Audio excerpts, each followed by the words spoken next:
यति डिटेल भइसकेपछि चाहिँ हामीले अब कन्ज्युमर ड्युरेबलको लागि है, कन्ज्युमर ड्युरेबलको लागि चाहिँ अब लोन डिटेलहरू चाहिँ कसरी भर्ने त, प्रडक्ट डिटेल र लोन डिटेलहरू कसरी भर्ने होइन, त्यो भनेको चाहिँ तपाईँको यहाँ प्रडक्ट क्याटेगोरीमा चुज गर्नु पऱ्यो।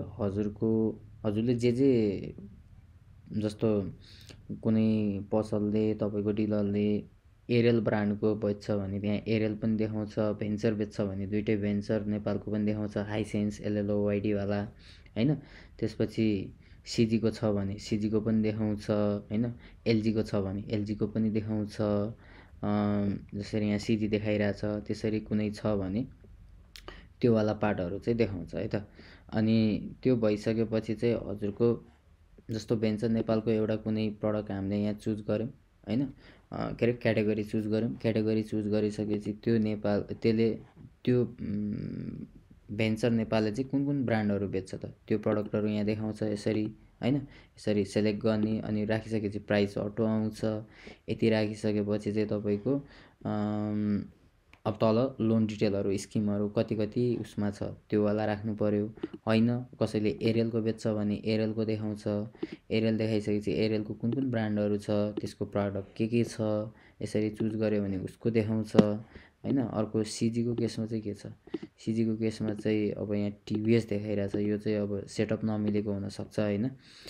सो कन्ज्युमर ड्युरेबल भनेर नर्मल्ली यहाँ अर्को कुन छ है त, एकैछिन है त, यसमा के छ कन्ज्युमर ड्युरेबल अहिलेको लागि सिजीको केस छैन। यसमा मैले अस्ति सेटअप गर्दाखेरि छुटाएको होला, यो चाहिँ टेस्ट हो। सो यहाँ मानिलिउँ कन्ज्युमर ड्युरेबल सिजी छ भने चाहिँ तपाईँको जसरी यहाँ भेन्चरको ठाउँमा हाइसेन्स देखाएको छ त्यसरी नै यहाँ सिजी एलजी बेको होइन यसरी देखाउँछ। त्रिवेणी छ भने तपाईँको यसरी यसमा प्यानासोनिक स्यामसुङ होइन यसुदा यसरी देखाउँछ। र त्यसको यहाँ प्रडक्टमा चाहिँ अब प्राइस राख्नुहुन्छ भने अब कसरी हुन्छ, अब प्राइस यदि यहाँ 0 देखाउँछ भने यो फ्री राइड हुन्छ, तपाईँले आफै राख्न मिल्छ होइन। तपाईँको अब डिस्ट्रिब्युटर अनुसार प्रडक्टको प्राइस नै अटो हामीलाई सेटअप गरिदिनु भनेको छ भने यहाँ सेटअप अनुसार चाहिँ आउँछ। जसरी यहाँ हाइसेन्स राख्यो भने चाहिँ हाइसेन्सको प्रडक्ट यहाँ राख्ने बित्तिकै अटो आउँछ है त। यसरी गर्दाखेरि चाहिँ योवाला प्रडक्टको पार्टहरू भयो। लोन अफिसर भनेको अब त्यहाँ तपाईँको डिलर अनुसार त्यहाँ लोन अफिसर राखेको हुन्छ। इफ कहिलेकाहीँ रङ एलोकेसन भएको छ भने हजुरले हामीलाई कन्ट्याक्ट गर्न सक्नुहुन्छ आइटी डिपार्टमेन्टलाई होइन। रङ लोन अफिसर छ, यहाँ चाहिँ अर्कै मान्छे आउनुहुन्थ्यो जगदम्बाबाट, अहिले तपाईँले त अर्कै मान्छेको नाम राख्नु भएको छ टाइपको पनि कुरा गर्न सक्नुहुन्छ, हामीलाई सच्याउन भन्न सक्नुहुन्छ। र त्यो पछि अब मैले मानिलिउँ एउटाजना मान्छेको नाम लेखेँ लोन अफिसरको, यो हाम्रोबाट चाहिँ जगदम्बाबाट चाहिँ तपाईँकोमा चाहिँ अब फाइलहरू या केही सजेसनहरू दिन या सिकाउन या त्यसको लागि आउनुहुन्छ। र त्यसपछि यहाँ प्राइस घटाउनुहुन्छ भनेपछि पनि डिस्काउन्ट दिनुहुन्छ भने चाहिँ यहाँ डिस्काउन्ट दिन सक्नुहुन्छ तपाईँले होइन। त्यसपछिको डिस्काउन्ट अमाउन्ट यो हुन्छ है। त्यसपछि अब लोन डिटेल भनेको चाहिँ रिस्क अप्सन जहिले पनि हामी अहिले कम्पनी रिस्क गरिरहेछौँ। र त्यसपछि चाहिँ हाम्रो स्किम के छ त होइन, 30मा 0% 12 महिनाको लागि लोन एमाउन्ट। कसैले 50% तिर्छु भन्यो भने नि यहाँ लोन एमाउन्ट घटाइदियो भने अटोमेटिक यहाँ डाउन पेमेन्ट पर्सेन्ट बढेर आउँछ है त। जस्तो 56,350 राख्यौँ भनेपछि तपाईँको 30% डाउन पेमेन्ट देखायो। कसैले 50 तिर्छु भनेपछि लोन एमाउन्ट घटाइदिनुहोस् होइन, ल 35,000 राखिदिनुहोस् भनेपछि यहाँ 56% डाउन पेमेन्ट भयो। त्यो हिसाबले लोन एमाउन्ट राख्यो भने डाउन पेमेन्ट अटो एडजस्ट हुन्छ है त।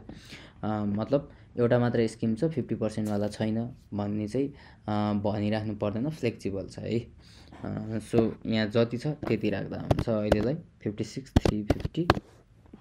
त्यसपछि टेन्युर पनि हजुरको म्याक्सिमम् 12 छ भने अब यसमा तपाईँको कसैले 9 महिनामा तिर्छु भन्दा पनि पाइयो होइन, 12मै तिर्छु भन्दा नि पाइयो, 10मा तिर्छु भन्दा नि पाइयो, तर 12 भन्दा तल चाहिँ घट्नु भएन।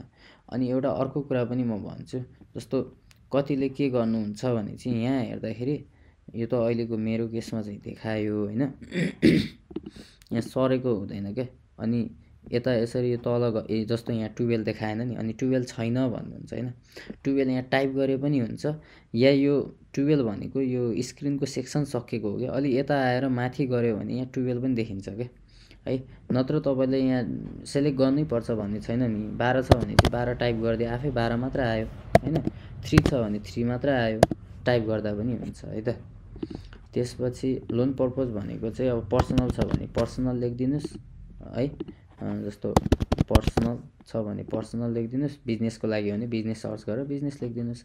र अर्को बुझ्नुपर्ने भनेको रिपेमेन्ट डे हो। रिपेमेन्ट डे भनेको चाहिँ किस्ता डेट हो है, पहिलो किस्ता तिर्ने दिन हो। भनेपछि अब यहाँ के चुज गर्ने भने चाहिँ यो इङ्ग्लिस डेट हो। जस्तो आज अक्टोबर 7 हो, मैले भिडियो आज अक्टोबर 7 मा बनाइरहेको छु र यहाँ अक्टोबर 27 र यो नोभेम्बर 5 हो है। किन भन्दाखेरि तपाईँको पहिलो किस्ता चाहिँ आज लोन लिएको दिनभन्दा 15 दिन पछि चाहिँ आउँछ। भनेपछि आज अक्टोबर 7 हो भने चाहिँ अक्टोबर 23 मा 15 दिन हुन्छ र 23 पछिको डेट भनेको 27 हो र 5 भनेको चाहिँ अब नोभेम्बरमा गयो के होइन। त्यही भएर चाहिँ कस्टमरलाई सोध्ने र उहाँलाई भनि पनि दिने तपाईँको किस्ता भनेको अब यो दिन हुन्छ र त्यसपछि हरेक महिनाको 5 तारिक या हरेक महिनाको 27 तारिक या जुन डेट तपाईँले सेलेक्ट गरिदिनु भएको छ हरेक महिनाको इङ्ग्लिस डेटमा तिर्ने भनेर भनिदिने है त। त्यति भइसकेपछि जुन चुज गर्यो त्यही हुन्छ। अनि त्यसपछि कोटेसनमा पनि यसरी नै लेख्नु होला। जे यहाँ कोटेसन बनाउँदाखेरि होइन, पेपर कोटेसन बनाउँदाखेरि जुन स्किम भन्नुभएको छ, जुन लोन एमाउन्ट भन्नुभएको छ, जुन प्रडक्टको प्राइस छ, जुन प्रडक्ट चुज गर्नुभएको छ होइन, त्यो कुराहरू र जुन यो डेट राख्नु भएको छ त्यो कुराहरू चाहिँ एकदम सच्याएर राखिदिनु होला है त। मतलब सही राखिदिनु होला, दुइटै म्याच हुने सिस्टममा इन्ट्री गर्ने र फिजिकल पेपरमा हुने। र यो भनेको मोड अफ पेमेन्ट भनेको चाहिँ कस्टमरले कसरी पे गर्नुहुन्छ त, यो एउटा इन्फर्मेसनको लागि हो। किन भन्दाखेरि चाहिँ अब हाम्रो कस्टमरहरू चाहिँ कतिको डिजिटल छन् त भन्नु खोजेको, सबैले डिजिटल पेमेन्ट गर्छन् कि भनेपछि हामीले उहाँहरूलाई त्यही सुविधा टाइपको, जस्तो हाम्रो कस्टमर एप पनि छ, त्यहीँबाट हाम्रो ई-सेवा अहिले के अरे खल्ती आइएमइपेहरू मर्ज भइसकेको छ, त्यो पनि छ, कनेक्ट आइपिएसहरू छ होइन। सो त्यहीँबाट पनि पे गर्न सक्नुहुन्छ। अनि त्यसपछि त्यो पनि अब कसरी पे गर्ने भन्ने नि हामी भिडियो बनाउँछौँ, त्यो पनि हामी प्रोभाइड गरौँला। र डिजिटल वालेट भन्ने मैले लेखेँ। अनि अर्को ब्याङ्क डिटेल भनेको चाहिँ पिडिसी चेक जुन हुन्छ। अब चेक मैले चाहिँ अहिले यहाँ के भने चाहिँ चेक काटेर नै अब दिनुपर्छ कि पर्दैन त्यो चाहिँ एक्चुअली अब लोन डिपार्टमेन्टलाई पनि सोद्धा हुन्छ, तपाईँले इन्क्वायरी गर्दा हुन्छ। तर ब्याङ्कको यहाँ अब कुन ब्याङ्क छ कस्टमरको होइन, जस्तो माछापुच्छ्रे छ, अकाउन्ट टाइप के हो होइन, ब्याङ्कको ब्रान्चको कता छ, Naxal branch, account holder name के हो है, अनि अकाउन्ट नम्बर कति हो, यसरी यो गरेर चाहिँ हामीले अगाडि बढाउनुपर्छ है त। यति भइसकेपछि प्रडक्ट डिटेलहरू सकिन्छ।